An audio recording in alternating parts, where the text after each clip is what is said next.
Assalamualaikum warahmatullahi wabarakatuh. Halo guys, bertemu lagi dengan saya Diyar Muhammad Hairullah, NPM 20310039, berasal dari kelompok 5. Di sini saya akan sedikit sharing bersama laboratorium anatomi dengan materi yaitu yang pertama klinis salpingitis, yang kedua klinis unicornuata uterus, klinis genatresia, dan klinis inclusion CYST. Baik, materi klinis yang pertama adalah salpingitis. Apa sih itu salpingitis? Nah, salpingitis ini adalah keadaan inflamasi pada tuba falopi yang tergolong dalam spektrum penyakit radang panggul (PID). Nah, salpingitis sering disebabkan oleh penyakit menular seksual seperti gonore dan chlamydia. Nah, etiologi lain antara lain infeksi Granderella vaginalis, Escherichia coli, dan Haemophilus influenza. Kemudian berikutnya etiologi. Penyebab salpingitis infeksi bakteri dan kuman akibat tidak rajin merawat organ kewanitaan. Bakteri yang biasanya menjadi penyebab salpingitis adalah Chlamydia, Gonococcus, Mycoplasma, Staphylococcus. Nah, selain itu, hubungan seksual, aborsi, keguguran, prosedur bedah, dan usus buntu bisa menjadi salah satu kontributornya. Selanjutnya, epidemiologi. Data epidemiologi menunjukkan bahwa salpingitis akut merupakan salah satu penyebab penyakit ginekologis paling umum dan juga menjadi salah satu penyebab infertilitas. Kemudian global.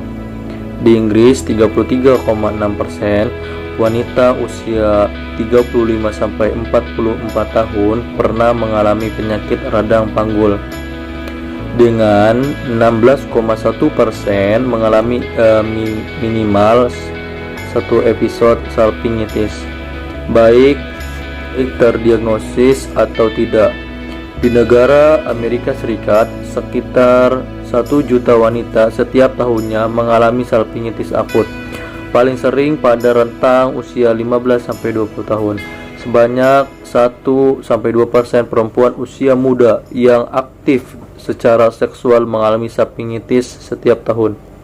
Faktor resiko. Nah, faktor-faktor berikut dapat meningkatkan kecenderungan salpingitis. Yang pertama, perawatan antibiotik, kemudian ovulasi, haid, penyakit menular seksual, melakukan hubungan seksual tanpa kondom, keguguran, persalinan, radang usus buntu. Selanjutnya, penata laksanaan. Secara umum, penata laksanaan salpingitis tidak berbeda dengan penyakit PID. Kemudian, antibiotik empiris spektrum luas merupakan terapi utama dalam penanganan salpingitis. Kemudian, umumnya pasien salpingitis dapat dilakukan terapi rawat jalan. Pasien dianjurkan untuk dirawat inap apabila kehamilan, terdapat abses tubovarium, kemudian diagnosis banding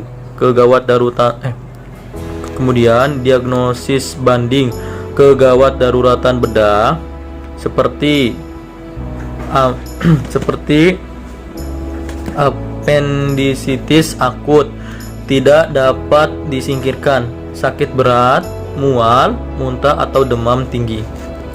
Kemudian pasien tidak patuh atau tidak dapat mentoleransi ligamen oral, respons klinis terapi antimikroba oral yang buruk. Selanjutnya komplikasi. Nah, komplikasinya yang pertama ada infeksi ovarium, kemudian ada infeksi rahim, ada infeksi pada pasangan seks, selanjutnya abses pada ovarium, selanjutnya kehamilan ektopik, dan terakhir ada infertilitas. Selanjutnya kita masuk ke prognosis. Nah, prognosis salpingitis bergantung pada usia dan faktor resiko pasien. Namun, kebanyakan pasien dapat sembuh dengan baik. Nah, resiko komplikasi salpingitis adalah infertilitas, abses, tubavarium, dan kehamilan ektopik. Selanjutnya, kita masuk ke pencegahan. Pencegahan radang panggul, ada beberapa hal yang bisa dilakukan untuk mencegah terjadinya radang panggul, yaitu yang pertama, jangan berhubungan seksual dengan berganti-ganti pasangan. Kemudian, gunakan kondom saat berhubungan seksual. Selanjutnya, periksa kesehatan rutin jika memiliki resiko tertular infeksi menular seksual. Selanjutnya, konsultasikan pilihan dan rencana penggunaan alat kontrasepsi dengan dokter. Kemudian, bersihkan area kemaluan dari depan ke belakang dan jangan sebaliknya. Selanjutnya, bila menderita radang panggul, Anda dianjurkan mengajak pasangan Anda turut melakukan pemeriksaan. Hal ini diperlukan untuk mencegah berulangnya radang panggul. Kemudian kita masuk ke klinis yang kedua, yaitu ada inclusion CYST. Kemudian definisinya. CYST atau kista epidermoid, juga dikenal sebagai kista sebaceous, adalah kondisi timbulnya benjolan di bawah kulit yang bersifat jinak dan berisi keratin. Kista ini sering terletak di wajah, leher, tangan, kaki, dan alat kelamin, jari, dan bagian dalam pipi. Kista ini tumbuh lambat dan umumnya tidak berbahaya. Kista epidermoid dikenal juga sebagai epidermal inclusion CYST, epidermoid inclusion CYST, atau kista infundibular atau kista epidermal adalah kista cutaneous dengan dinding epitel menyerupai epidermis yang memproduksi keratin.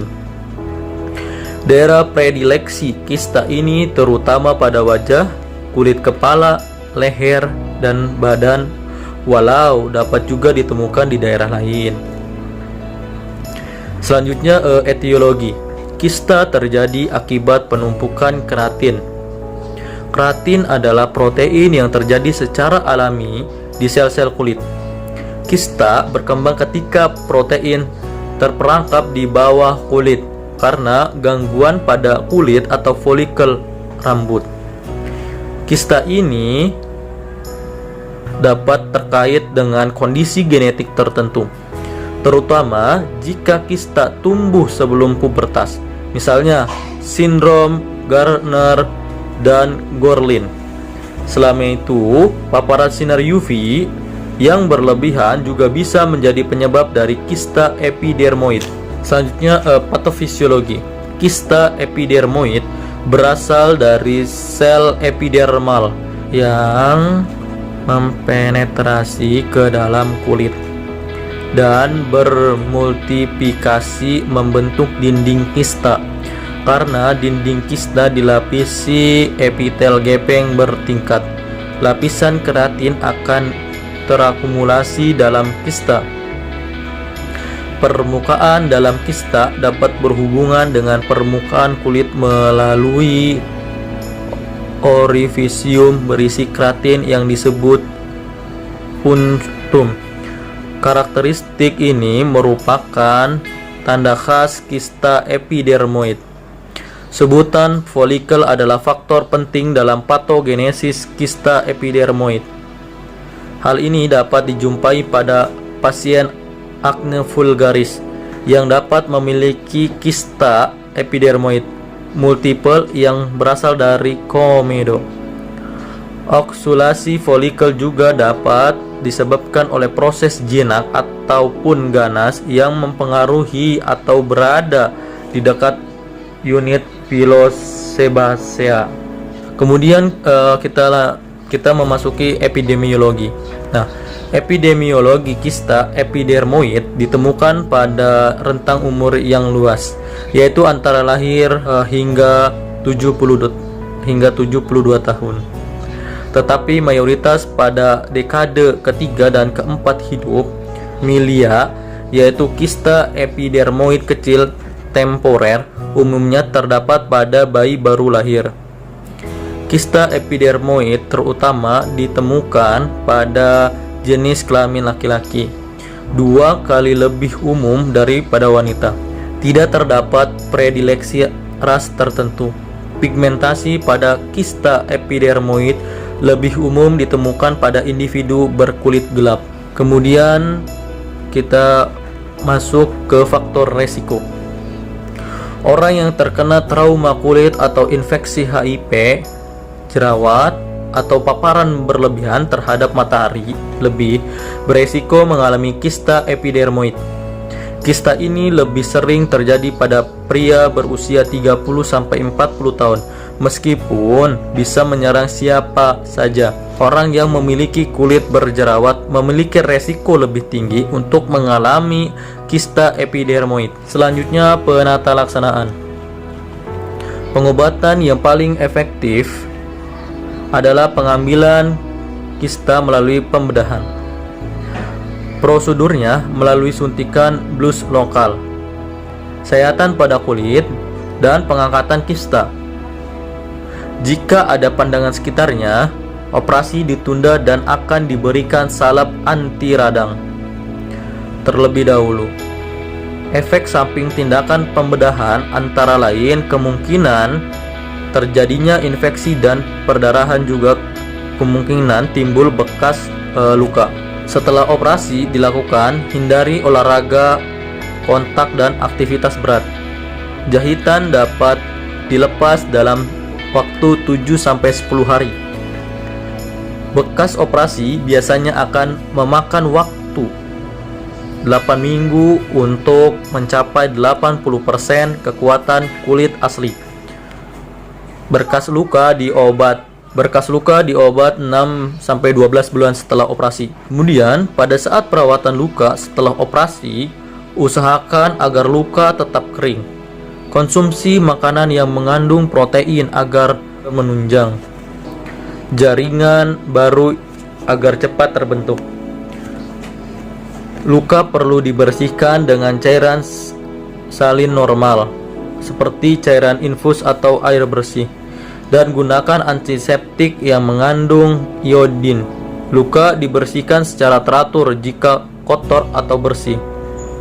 Selain pembedahan, pengobatan dilakukan dengan cara injeksi suntikan kortikosteroid ke dalam kista untuk mengurangi pembekakan dan nyeri. Penggunaan laser juga dapat dilakukan untuk menghilangkan terinfeksi. Kemudian kita masuk ke komplikasi. Yang pertama, beberapa komplikasi potensi kista epidermoid yang perlu diwaspadai antara lain: pertama, peradangan. Kista epidermoid menjadi lunak dan membengkak meskipun tidak terinfeksi. Kista yang meradang sulit untuk dihilangkan. Dokter kemungkinan akan menunda mengeluarkannya sampai peradangan mereda. Kemudian pecah. Kista yang pecah sering menyebabkan infeksi seperti bisul yang membutuhkan perawatan segera mungkin. Kemudian infeksi. Kista dapat terinfeksi dan menyakitkan atau abses. Kemudian kanker kulit. Pada kasus yang sangat jarang, kista epidermoid dapat menyebabkan kanker kulit. Selanjutnya, prognosis. Prognosis kista epidermoid ditentukan berdasarkan ada tidaknya komplikasi, rekurensi, dan resiko kista berkembang menjadi keganasan. Resiko komplikasi, rekurensi, dan perkembangan kista menjadi ganas relatif rendah. Kemudian pencegahan. Umumnya kista tidak bisa dicegah, namun kamu bisa meminimalisir resiko kista epidermoid dengan melindungi kulit dari paparan sinar matahari menggunakan topi, kacamata hitam, dan tabir surya. Jangan mencoba mengeluarkan kista sendiri agar tidak terjadi infeksi dan kekambuhan. Selanjutnya klinis unicornuate uterus. Rahim unicornuate dengan tanduk yang belum sempurna adalah anomali yang disebabkan oleh fusi yang rusak dari salah satu ductus Muelleri yang berpasangan. Selanjutnya etiologi. Rahim unicornuate terjadi ketika rahim tidak terbentuk dengan baik selama perkembangan janin. Biasanya dua tabung bergabung bersama untuk membuat rahim. Ketika salah satu tuba ini gagal berkembang, hasilnya adalah uterus unicornuate. Selanjutnya patofisiologi dan epidemiologi. Yang pertama, rahim unicornuate adalah kondisi genetik langka di mana hanya setengah dari rahim perempuan yang terbentuk. Rahim unicornuate lebih kecil dari rahim biasa dan hanya memiliki satu tuba falopi. Ini menghasilkan bentuk yang sering disebut sebagai rahim dengan satu tanduk atau rahim bertanduk tunggal. Wanita dengan rahim unicornuate mungkin juga memiliki bagian rahim kedua yang lebih kecil, yang disebut hemiuterus. Hemiuterus ini mungkin tidak terhubung ke bagian rahim lainnya. Akibatnya, darah menstruasi tidak dapat mengalir keluar dari hemiuterus ini sehingga menimbulkan rasa sakit. Kemudian 10% atau kisaran 6-13% dari anomali uterus dan infertilitas terlihat pada kasus penyakit ini. Selanjutnya komplikasi. Di antaranya dapat menyebabkan keguguran, kematian janin, kelahiran prematur, dan malpresentasi yang lebih sering terjadi. Prognosis dari anomali ductus Muellerian uterus unicornuate dianggap memiliki hasil obstetrik terburuk kedua atau terburuk dengan uterus septate. Selanjutnya penata laksanaan dan pencegahan.